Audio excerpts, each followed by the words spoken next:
നമുക്കിന്നൊരു മാങ്ങാക്കറിയാണ് കേട്ടോ ഉണ്ടാക്കുന്നത്. സ്പെഷ്യൽ മാങ്ങാക്കറി.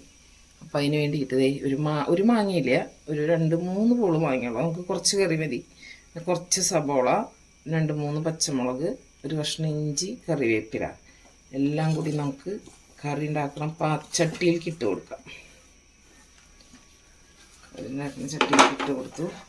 ഞാൻ അതിലേക്ക് ഒരു 3/4 സ്പൂണ് മുളക് പൊടിയും 1 സ്പൂണ് മല്ലിപ്പൊടിയും മഞ്ഞൾപ്പൊടി, കല്ലുപ്പ് അതും കൂടി ഇട്ടിട്ടുണ്ട്. നമുക്ക് കുറച്ച് വെളിച്ചെണ്ണ, 1 സ്പൂണോളം വെളിച്ചെണ്ണ ഒഴിച്ചിട്ടൊന്ന് തിരുമ്പി കൊടുക്കാം. 1 സ്പൂൺ വെളിച്ചെണ്ണ ഒഴിച്ചു. കൈ കൊണ്ട് നന്നായി തിരുമ്പട്ടെ.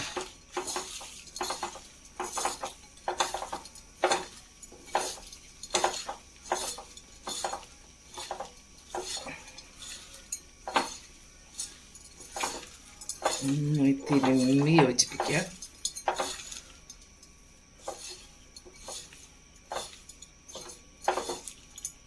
നമുക്ക് ഇതിലേക്ക് നാളികേരപ്പാൽ ഒഴിച്ച് കൊടുക്കാം. 2-ാം പാലാണ് കേട്ടോ ഒഴിക്കുന്നത്. 2-ാം പാൽ ഒഴിച്ചു. ഇന്ന് ഫ്ലെയിം ഓൺ ചെയ്ത് കൊടുക്കാം. ഫ്ലെയിം ഓൺ ചെയ്യട്ടെ.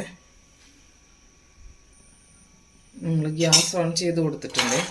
നന്നായി കറി നന്നായി തിളച്ച് ഈ മാങ്ങ കഷ്ണങ്ങളും സബോളയും എല്ലാം ഒന്ന് നന്നായി വെന്ത് വരട്ടെ.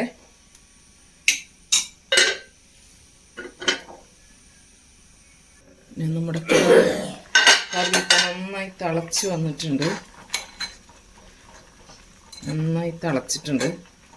ഒന്ന് വെന്ത് വരട്ടെ നന്നായിട്ട്. മാങ്ങ കഷ്ണങ്ങളൊക്കെ ഒന്ന് വേവണം. ഒന്നുകൂടി അടച്ച് വയ്ക്കാം.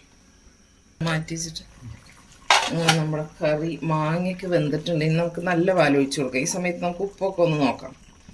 ഒന്ന് നോക്കട്ടെ.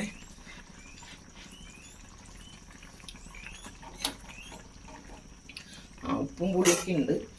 നമുക്ക് നല്ല പാൽ ഒഴിച്ച് കൊടുക്കാം കേട്ടോ.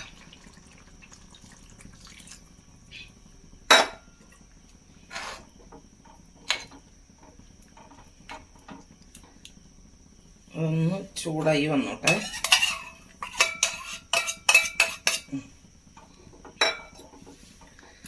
നമുക്ക് അപ്പുറത്തെ അടുപ്പത്ത് കറി ഒന്ന് വറവിടാം.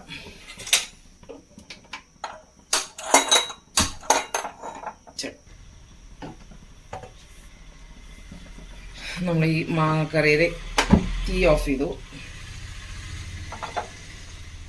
ചട്ടി വെച്ചിട്ടുണ്ട്. ചട്ടി ഒന്ന് ചൂടാവട്ടെ.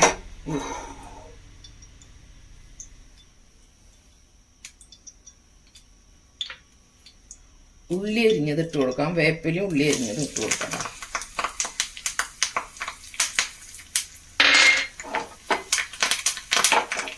മൂത്ത് വെക്കെ.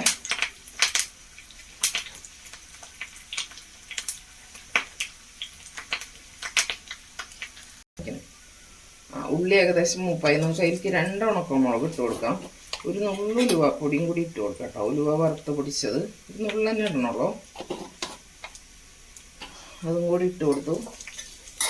ഒന്ന് ഇളക്കി കൊടുത്ത് നമുക്ക് കറിയിലേക്ക് ചേർക്കാം.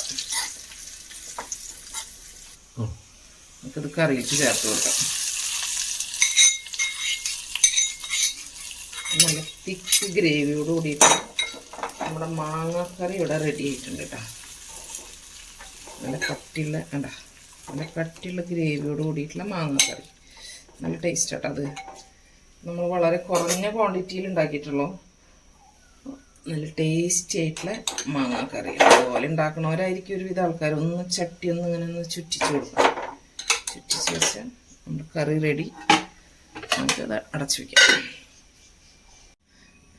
നമ്മളൊന്ന് ചീരയും ചക്കക്കുരും ചേർത്തിട്ടൊരു ഉപ്പേരി ഉണ്ടാക്കാൻ പോകട്ടെ. നമുക്ക് ഇന്നലെ വൈകിട്ട് നമുക്കൊരു പീസ് ചക്ക കിട്ടി, പഴുത്തത്. അപ്പോൾ ഒരു പീസ് ചക്ക നമ്മുടെ ഇപ്പോൾ ചെറിയ ടൈപ്പ് പ്ലാവുമ്പോൾ ഉണ്ടാവുന്ന ചക്കയില്ലേ, അതാണ്. അപ്പം അതിൻ്റെ ഒരു 5-6 എടുത്ത് വേവിച്ച് വെച്ചിട്ടുണ്ടായിരുന്നു. ഇത്രയുള്ളൂ കേട്ടോ. അപ്പം ചീര ഒരു പിടി ചീര ഉണ്ടായിരുന്നു. അപ്പോൾ അതും ചക്കക്കൂരും ചേർത്തിട്ട് ഒരു ഉപ്പേരി ഉണ്ടാക്കാം എന്ന് വിചാരിച്ചു. ഈ വർഷത്തെ ആദ്യത്തെ ചക്ക അങ്ങനെ ഞങ്ങൾ തിന്നു. നല്ല ടേസ്റ്റ് ഉണ്ടായിരുന്നു. അപ്പോൾ ചെറിയ ഉള്ളി ഇല്ല കേട്ടോ, കുഞ്ഞി സബോള ഇട്ട് കൊടുത്തിരിക്കുന്നു. കുട്ടി സബോളകളായിരുന്നു. അപ്പോൾ അത് കുറച്ചൊരു 2 എണ്ണം അരിഞ്ഞിട്ട് ഇട്ട് കൊടുത്തിട്ടുണ്ട്. നമുക്ക് കുറച്ച് നമ്മുടെ ചതച്ച മുളക് ഇട്ട് കൊടുക്കാം. ചതച്ച മുളക് ഇട്ട് കൊടുത്തു. കൂടെ തന്നെ ഒരിത്തിരി ഉപ്പിട്ട് കൊടുക്കാം. കാരണം ചക്കക്കുരു നമ്മൾ ഉപ്പിട്ടിട്ട് വേവിച്ചിട്ടുണ്ട്. അതുകൊണ്ട് ചീരയിലേക്കുള്ള ഒരു ഇത്തിരി ഉപ്പ് വേണ്ടു. അതും കൂടി ചേർത്തൊന്ന് മിക്സ് ചെയ്ത് കൊടുക്കാം. ഇലക്കറി ആയതുകൊണ്ട് നമ്മൾ വേപ്പില ഇടാറില്ല. ഇലക്കറികളിൽ പൊതുവെ വേപ്പില ഇടാറില്ല.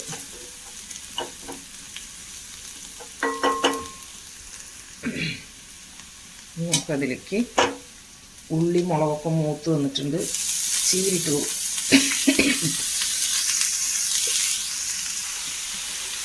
അപ്പം ഒരു ചുമ വന്നതാണ്. ഇതൊന്ന് ഇളക്കി കൊടുക്കാം. ഒരു പിടി ചീര കഴിഞ്ഞ ദിവസം വീട്ടിൽ പോയപ്പോൾ അവിടെ കിട്ടിയതാ, ഉണ്ടായി വരുന്നുള്ളൂ. ഒരു കുഞ്ഞുപ്പേരിക്ക്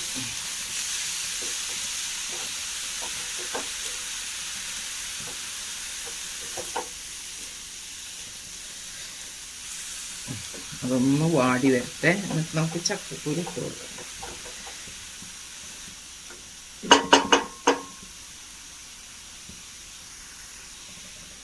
വേണ്ടി വെച്ച് കൊടുക്കാം. നമ്മുടെ ചീരയൊക്കെ ഒന്ന് വേവായിട്ടുണ്ട്.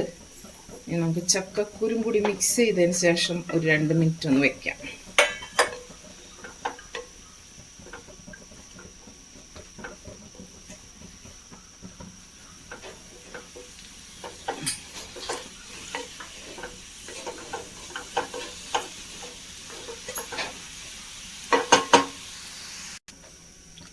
അങ്ങനെ നമ്മുടെ ചക്കക്കുരു ചീര ഉപ്പേരി റെഡി ആയിട്ടുണ്ട് കേട്ടോ.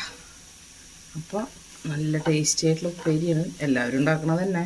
പക്ഷെ നമുക്കിപ്പോൾ ഇക്കൊല്ലം ആദ്യമായിട്ട് കിട്ടിയപ്പോൾ നമുക്കൊരു സ്പെഷ്യലായിട്ട് തോന്നി. അത്രേ ഉള്ളൂ. അപ്പോൾ അത് റെഡി.